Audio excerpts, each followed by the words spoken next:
Assalamualaikum warahmatullahi wabarakatuh. Salam sejahtera untuk kita semua. Selamat berjumpa kembali di channel Natagama Televisi, saluran televisi pembelajaran. Jangan lupa like, komen, dan share. Serta bagi Anda yang belum subscribe, silakan subscribe terlebih dahulu. Bagi Anda yang sudah subscribe, saya ucapkan terima kasih. Dan jangan lupa aktifkan loncengnya agar nanti Anda update terus video-video yang akan tayang di channel ini. Terima kasih. Selamat berjumpa pada video seri ke-6 Akuntansi Perusahaan Jasa. Pada video seri ke-6 ini kita akan membahas tentang pencatatan pada jurnal. Dibawakan oleh saya Walid Hamidi untuk channel Natagama Televisi. Saya ucapkan terima kasih bagi yang sudah subscribe dan jangan lupa aktifkan loncengnya agar nanti Anda update terus video-video yang akan selalu tayang pada channel ini. Terima kasih. Ini adalah peta konsep pada video seri ke-6, di mana pada video ini kita akan mempelajari tentang bagaimana menganalisa transaksi, kemudian mencatatkannya pada jurnal. Jadi, ada dua kompetensi yang akan kita capai. Pertama adalah menganalisa transaksi untuk jurnal dan mencatatkan hasil analisa tersebut pada jurnal. Sekarang kita akan masuk dulu ke kompetensi yang pertama, yaitu menganalisa bukti transaksi untuk jurnal. Nah, metode pencatatan yang akan kita gunakan adalah nanti metode double entry atau metode pembukuan berpasangan yang menggunakan sisi debit dan sisi kredit yang saling terkait satu sama lain apabila terjadi suatu transaksi. Nah, debit selalu dihubungkan dengan sisi kiri, sedangkan kredit untuk sisi kanan. Jadi sekali lagi, ketika nanti kita menganalisa bukti transaksi ini atau menganalisa transaksi, metode yang akan kita pakai adalah metode pembukuan berpasangan yang nanti akan menggunakan sisi debit dan sisi kredit. Nah, sebelum kita nanti melakukan analisa bukti transaksi, ada tiga hal yang perlu diperhatikan. Yang pertama, menentukan akun atau perkiraan yang terpengaruh, di mana paling sedikit terdapat dua akun yang akan terpengaruh dengan jumlah debit dan kredit yang sama besar. Kemudian pengaruh transaksi tersebut berakibat penambahan atau pengurangan nilai dari akun yang bersangkutan. Kemudian langkah yang ketiga, menentukan letak atau posisinya di debit atau di kredit. Nah, terkait nanti kita bisa menentukan letak posisi di debit atau di kredit, kita harus menguasai apa yang disebut sebagai mekanisme debit dan kredit. Nah, slide berikut ini nanti akan membahas bagaimana mekanisme debit dan kredit. Nah, ini adalah rumus mekanisme debit dan kredit.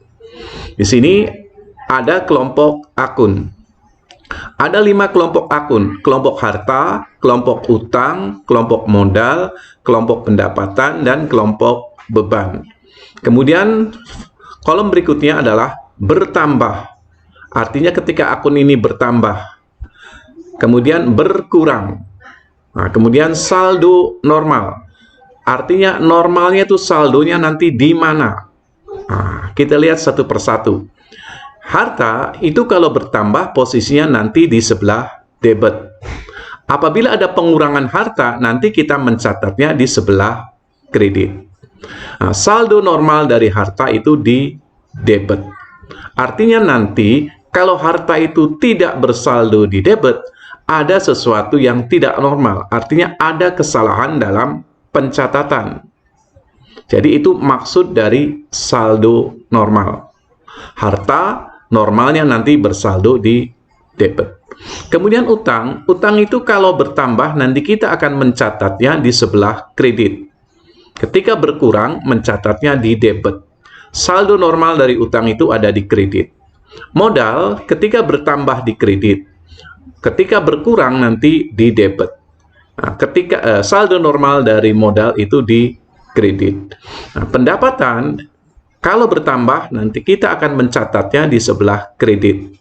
Kalau pendapatan berkurang, kita akan mencatatnya di debit. Saldo normal dari pendapatan adalah di kredit.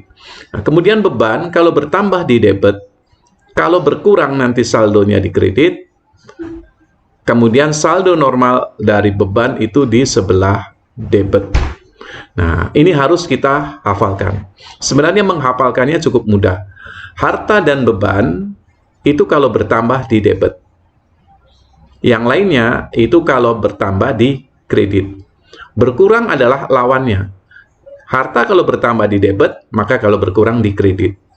Nah, saldo normal ini sama dengan bertambah. Selanjutnya kalau kita menyimak rumus mekanisme debit dan kredit ini, maka kita hanya menjumpai bertambah dan berkurang itu adalah untuk kelompok akun.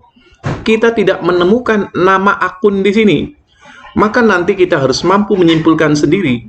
Misalnya begini, kalau ada kas yang bertambah, maka posisinya sebelah mana?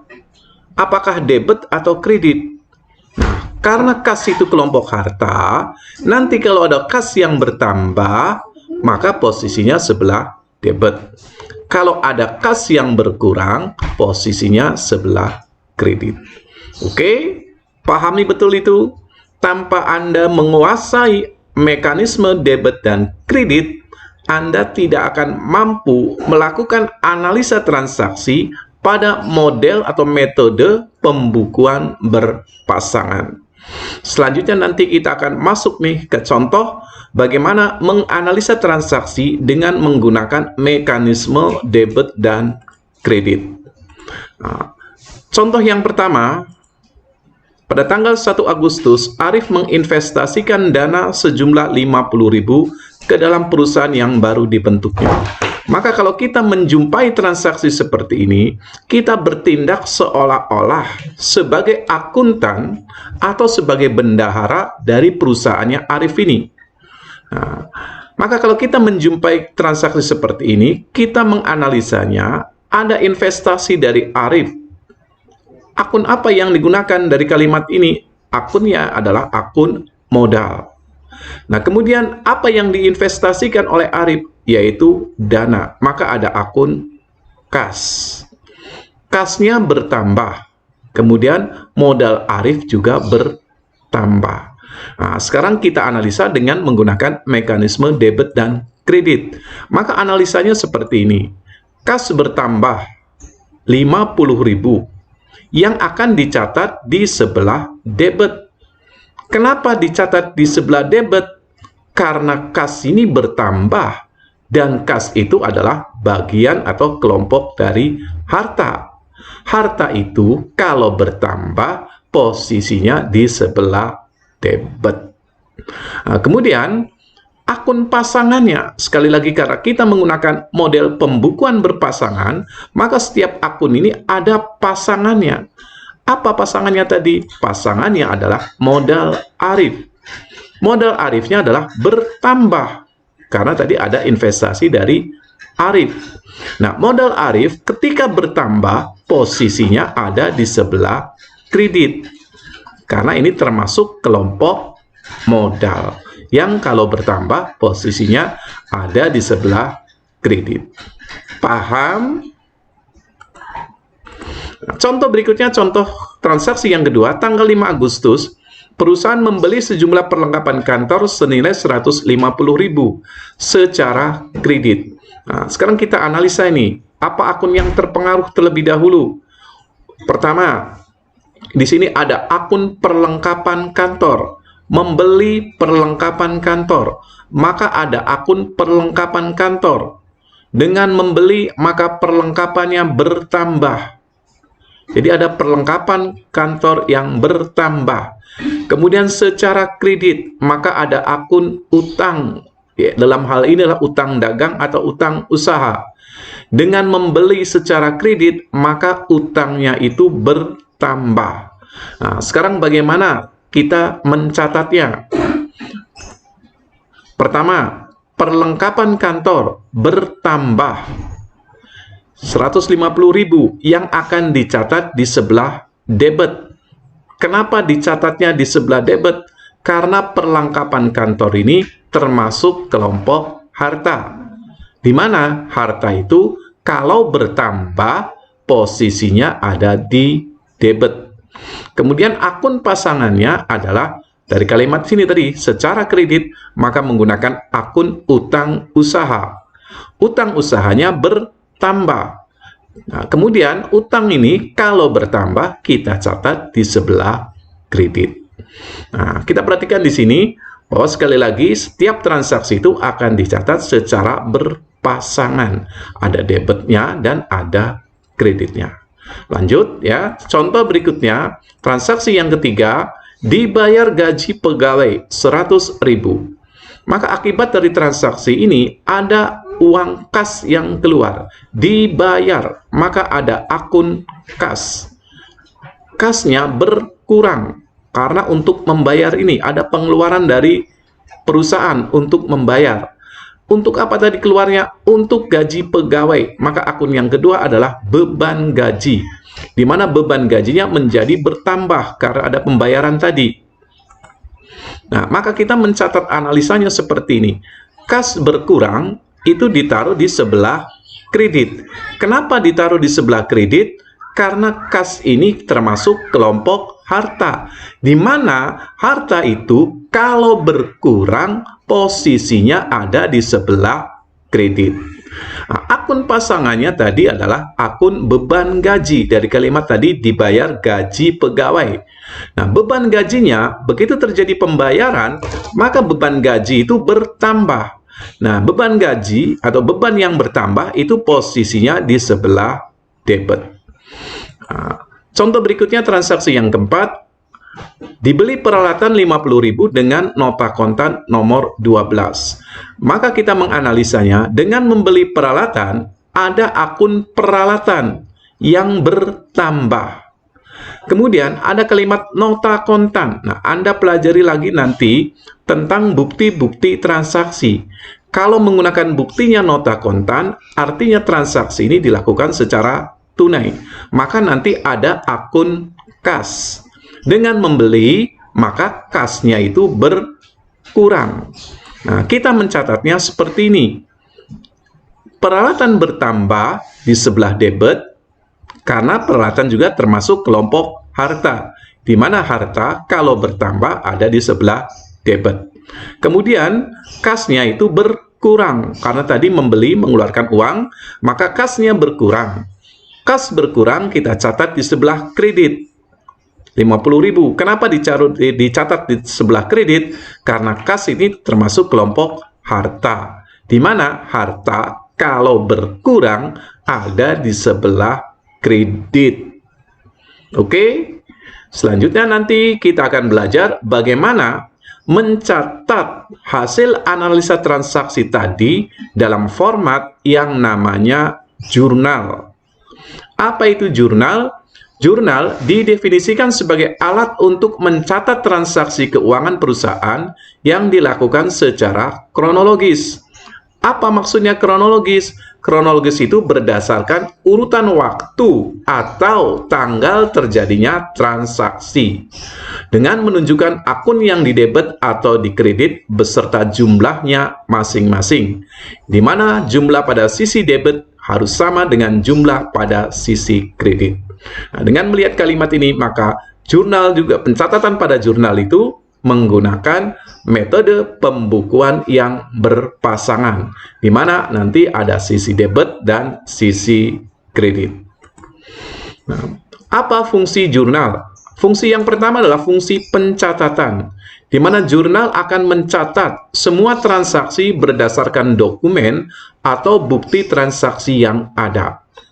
Jadi kita akan mencatat hasil analisa transaksi pada jurnal, sehingga jurnal memiliki fungsi pencatatan. Fungsi yang kedua adalah fungsi historis, di mana jurnal itu mencatat transaksi berdasarkan urutan terjadinya transaksi. Artinya jurnal ini mencatat berdasarkan urutan waktunya.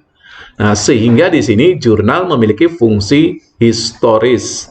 Kemudian yang ketiga, fungsi analisa, di mana setiap transaksi yang dicatat dalam jurnal itu merupakan hasil analisa dari bukti-bukti transaksi. Artinya, sebelum kita menyusun jurnal, kita menganalisa transaksinya terlebih dahulu, baru dicatatkan di jurnal. Sehingga di sini jurnal memiliki fungsi analisa. Fungsi yang keempat, fungsi instruktif. Pencatatan dalam jurnal itu merupakan instruksi atau perintah untuk melakukan posting atau memindahkan debit dan kredit ke dalam masing-masing akun. Artinya nanti debit dan kredit yang sudah tercatat di jurnal itu merupakan instruksi untuk tahapan akuntansi berikutnya, yaitu tahap buku besar, di mana sumber pencatatan di buku besar itu bersumber dari jurnal. Sehingga di sini jurnal ini memiliki fungsi instruktif atau perintah untuk melakukan pencatatan pada tahap selanjutnya. Nah, kemudian yang kelima, fungsi informatif. Jurnal dapat memberikan informasi mengenai transaksi yang terjadi di perusahaan. Dengan melihat jurnal, maka kita bisa menyimpulkan peristiwa atau transaksi yang terjadi di perusahaan. Maka di sini jurnal memiliki fungsi informatif. Bagaimana bentuk jurnal? Perhatikan dan amati betul format berikut ini. Ada kolom tanggal, kolom nama akun, kolom referensi, kolom debit, dan kolom kredit. Nah, kolom tanggal ini digunakan untuk mencatat tanggal, bulan, dan tahun terjadinya transaksi. Kolom akun atau keterangan di sini digunakan mencatat transaksi yang didebit dan dikredit, disertai keterangan singkat tentang transaksi tersebut. Artinya pada kolom 2 ini nanti digunakan mencatat nama dari akunnya atau perkiraan. Kemudian bisa pula disertai dengan keterangan singkatnya tentang transaksi tersebut. Kolom referensi itu digunakan mencatat kode akun ketika ayat jurnal dipindahkan ke buku besar. Nah, sebelum dipindahkan, kolom referensi ini tetap dalam keadaan kosong. Nah, kemudian ada kolom debit dan kolom kredit. Kolom debit digunakan mencatat nilai dari transaksinya. Nilai dari transaksi yang ada di nama akun ini. Ini namanya, kemudian nilai nominalnya dicatat di sini. Demikian pula kolom kredit ini, mencatatkan nilai nominalnya. Kemudian halaman digunakan sebagai referensi pada saat nanti membuat buku besar di tahapan akuntansi berikutnya. Ketika nanti menyusun buku besar itu sumbernya dari jurnal. Maka nanti dilihat dari halaman berapa. Kita mencatat sumber berasal dari halaman, misalnya halaman 6. Nah, ini halaman 6 ini menunjukkan referensi nanti untuk buku besar. Nah, selanjutnya kita akan belajar bagaimana mencatat hasil analisa transaksi pada jurnal. Contoh yang pertama, tanggal 1 Januari, Budi menginvestasikan uang tunai ke dalam usaha jahitnya senilai 1 juta. Budi menginvestasikan berupa uang. Maka akun yang terpengaruh, jadi langkah yang pertama kita menentukan akunnya dulu. Menginvestasikan uang, berarti di sini ada 2 akun nih. Menginvestasikan menggunakan akun modal, kemudian uang berarti akunnya kas. Dengan Budi menginvestasikan, maka modal Budi ini bertambah. Dengan adanya investasi dari Budi yang berupa uang tunai ini, maka kas di perusahaan itu menjadi bertambah. Modal bertambah, kas bertambah. Nah, sekarang kita akan catat pada jurnal. Nah, pencatatannya demikian.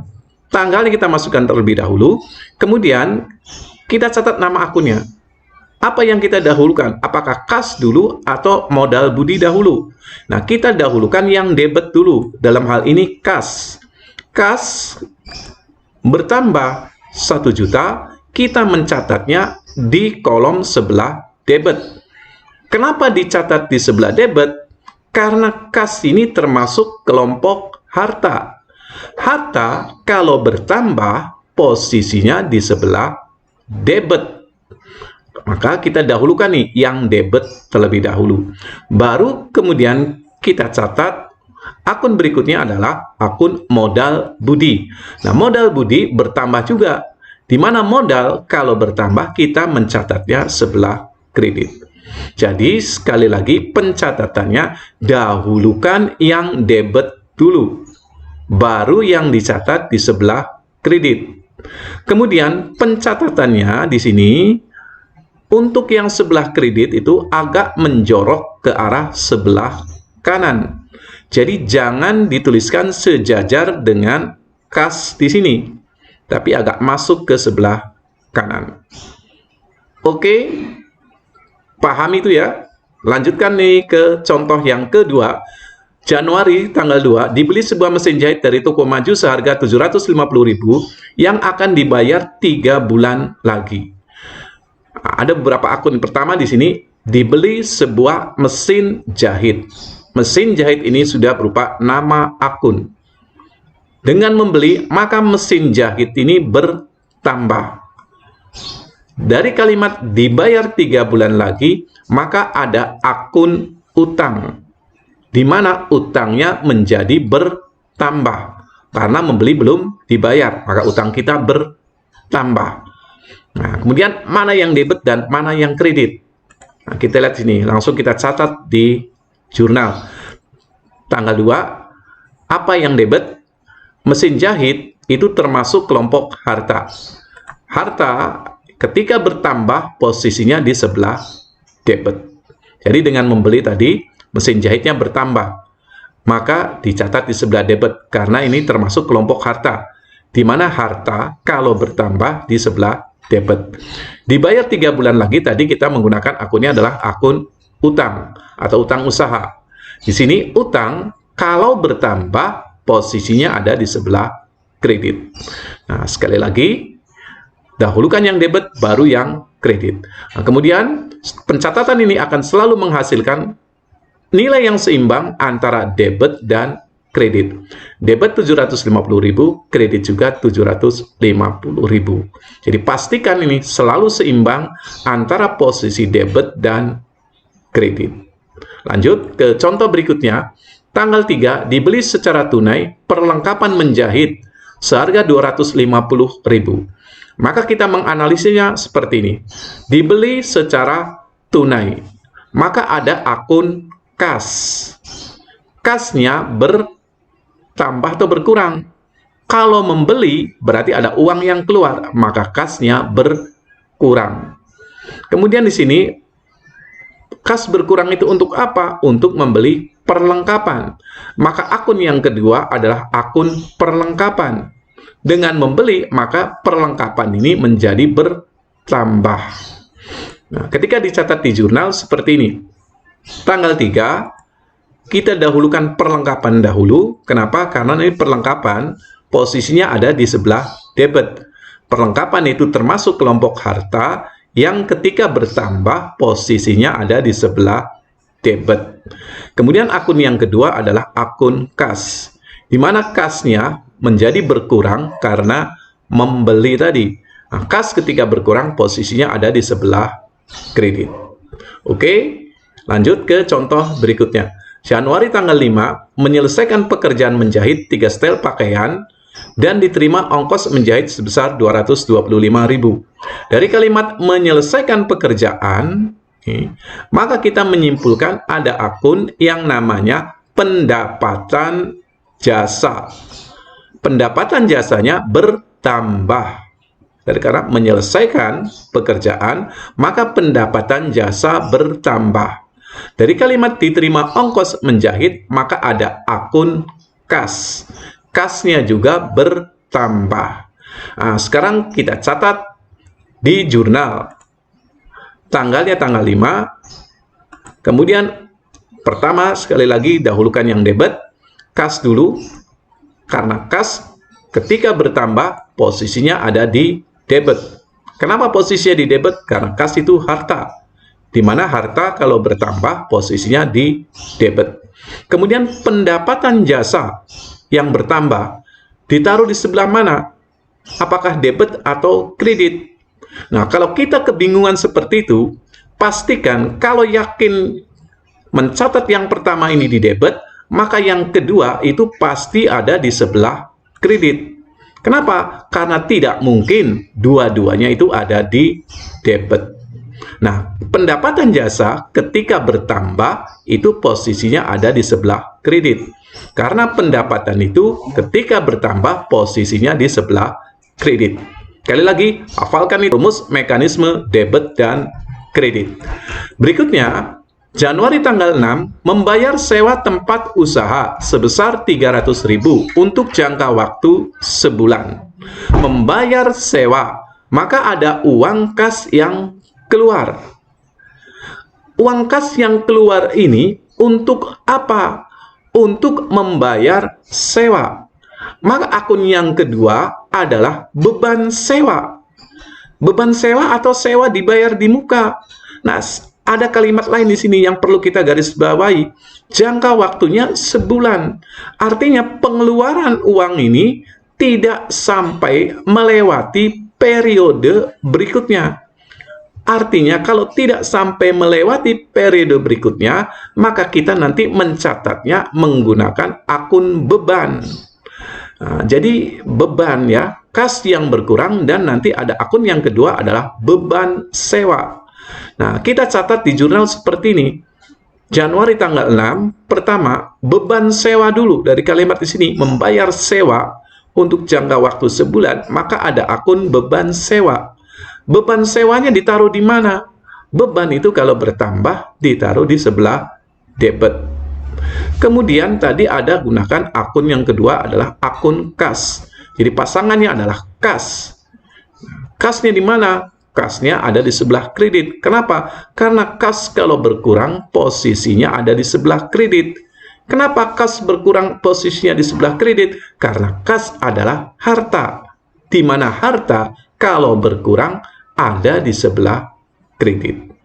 Bagaimana dengan kolom referensi? Kosongkan saja terlebih dahulu. Kolom referensi nanti digunakan ketika kita akan memindahkan ke dalam buku besar.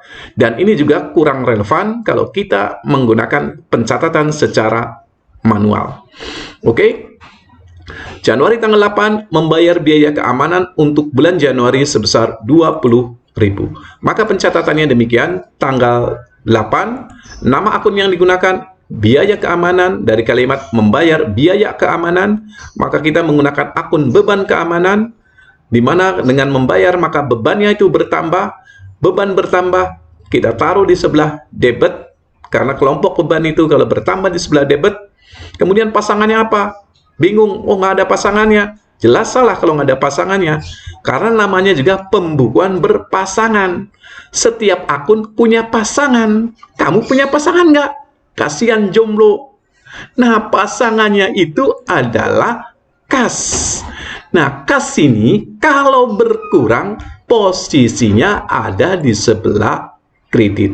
Kenapa di kredit? Karena kas itu adalah kelompok harta, di mana harta kalau berkurang sebelah kredit. Paham? Selanjutnya, Januari tanggal 10 menyelesaikan pekerjaan menjahit 2 setel pakaian pria dengan ongkos 250.000, akan dibayar 2 minggu lagi. Kita cermati kalimat ini. Menyelesaikan pekerjaan jasa atau menyelesaikan pekerjaan menjahit, artinya ada akun yang namanya pendapatan jasa. Pendapatan jasanya ini bertambah. Kemudian akan dibayar 2 minggu lagi. Artinya di sini nanti kita punya hak menagih kepada orang lain. Hak untuk menagih itu menggunakan akun yang disebut piutang. Nah, piutangnya bertambah. Karena kita sudah menyerahkan pekerjaan belum dibayar, maka hak kita ke orang lain itu menjadi bertambah. Jadi ada 2 akun tadi ya, ingat tuh. Pendapatan jasa yang bertambah dan piutang yang bertambah. Mencatatnya bagaimana? Tanggal 10 kita catat terlebih dahulu yang debit. Piutang usaha yang bertambah kita dahulukan karena ini yang akan didebet. Berjumlah 250.000. Kenapa piutang ini didebet? Karena dia bertambah. Kenapa bertambah di debit? Karena piutang usaha termasuk kelompok harta. Di mana harta kalau bertambah posisinya di debit. Kemudian pendapatan jasa. Di mana tepatnya? Pendapatan jasa. Sekali lagi kalau Anda bingung, satu di debit berarti satunya di kredit. Pendapatan jasa yang bertambah ini posisinya di sebelah kredit. Karena pendapatan Kalau bertambah itu posisinya di sebelah kredit. Demikian cara mencatat transaksi atau cara mencatat hasil analisa transaksi ke dalam jurnal. Terima kasih Anda sudah menonton video kami. Jangan lupa like, komen, dan bagi yang belum subscribe, subscribe terlebih dahulu. Bagi yang sudah subscribe, saya ucapkan terima kasih. Dan jika Anda sudah subscribe juga, jangan lupa aktifkan loncengnya. Serta jika Anda menganggap tayangan ini menarik, silakan share kepada yang lain. Wassalamualaikum warahmatullahi wabarakatuh.